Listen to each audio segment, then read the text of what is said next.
Mummy મેં બધું જ કામ પતાવી દીધું છે. તમે તમારા ટાઈમે છે ને જમી લેજો. હું ઓફિસ જઉં છું. હા હા, તું નોકરી કરે છે એટલે ઘર ચાલે છે. ઘર પણ તો અમને એકલા મૂકીને તઈ જતા રહો છો.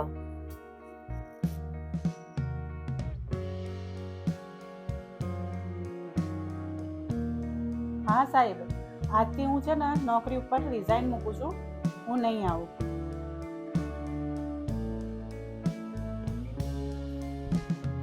અરે આજે તું જોબ ઉપર નથી ગઈ? ના, મેં જોબ ઉપર રિઝાઇન મૂકી દીધું છે. તારે રિઝાઇન નહોતું મૂકવાનું. અને પણ મમ્મી ઘરે એકલા એકલા હોય છે એટલે મેં મમ્મી માટે રિઝાઇન મૂક્યું છે. એકલું વ્યક્તિ ઘરમાં કંટાળી જાય કે નહીં? વાત તારી સાચી છે, પણ તારા સપનાનું શું?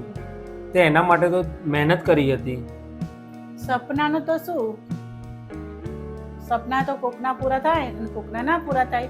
મારા માટે તો ઘરના દરેક સદસ્ય એ મહત્વના છે. વહુ અમાય તો હા મમ્મી. અહીંયા બેસ. વહુ બેટા, તું કાલથી નોકરી જજે. પણ મમ્મી. બેટા, બાળપણ અને ઘરપણ બે હરખું જ હોય. ઘરપણમાં અમારો સ્વભાવ ચીડિયો થઈ જાય, પણ તું તારી નોકરી ના છોડે. વહુ તો ઘરની એ ઈટ છે કે આખા ઘરને જોડીને રાખે છે. જો એ ઈટને કોઈ થઈ જાય ને તો આખું ઘર તૂટી પડે. વહુ પણ આ ઘરની દીકરી છે.